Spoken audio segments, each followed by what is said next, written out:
So when they see you going even one step towards Islam, they think, oh, step 2 is going to be, he or she's going to be in a cult. Yeah.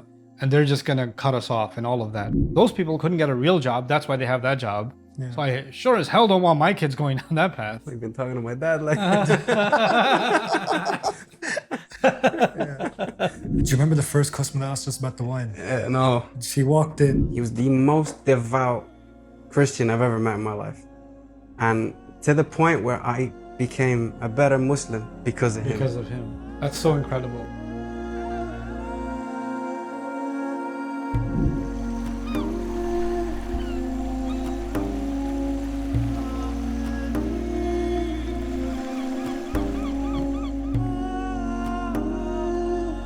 You know, there are Christian, devout Christian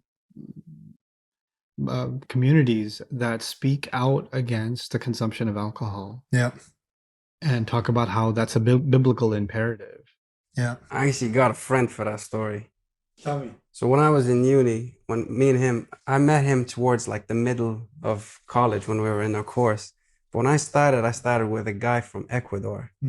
He was the most devout Christian I've ever met in my life. And to the point where I became a better Muslim because of him. Because of him. And I remember we would talk once, we were in college, we'd talk, and he carried his Bible with him everywhere. Like it was like a fabric Bible. He had it covered in a fabric. And I'd ask him, I'm like, oh, why did you carry that? And he goes, it brings me luck. And he reads it every single morning before class. Wow. Before class. And we used to take the bus to go town to go home. The whole bus journey, he'll tell you before we go, he goes, look, I'm not being rude, but this bus ride is like how I talk. Yeah, like how I talk with God. I'd sit there and I'm like, I'm Muslim, like, you know, and it'd make you feel like, I remember it hurt me so bad because I was like, you know, and I remember once he asked me about like, you know, not drinking, why don't you drink and stuff like that? Or why don't I have a girlfriend? And I tell him, oh, my religion doesn't allow me. I remember once I told him I don't have a girlfriend because my religion, like, you know, it doesn't allow me. He started crying.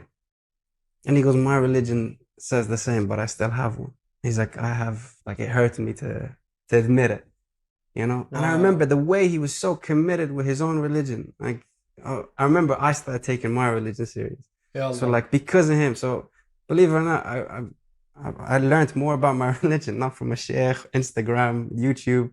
It was actually from a Christian guy my age that got me more serious with my own religion. That's incredible. Yeah, and I started taking my religion a bit more serious just because I was like, that's insane. You know, we're the same age. You know, he never ate pork. He took it serious when there was a party going on. Yeah, Allah talks about that. Allah talks about people that commit to their Bible, and when they hear the ayat of Allah, even if you here's a small snippet of you staying away from something haram because of the ayat of Allah, Allah says you'll see their eyes roll with tears. Yeah. Right? أعينهم تفيض من الدمع. I swear to God, he cried. He actually cried. Allah makes that statement of his, people relive that all the time, you know, and that's one of the things that this even feels to me like a massive opportunity to educate the community about their own, forget Islamic tradition, their own tradition. Yeah. Because I do believe the Irish people are actually deeply faithful people. Like they have the drinking and all that part of the culture, but Christianity has also been a big part of the education and the heritage. I don't know if the young generation is probably much less. Yeah, I think that's more true of the older generation. The older one, yeah. Like he was my age. I pray for him till today. You know that. I went to visit him. He's having a baby soon, so I went to visit him. He moved to Spain, and I go every chance I get. Like to That's go. Awesome. He's a very, very good friend. I always tell him. I always pray for him. Inshallah, he gets, you know, become.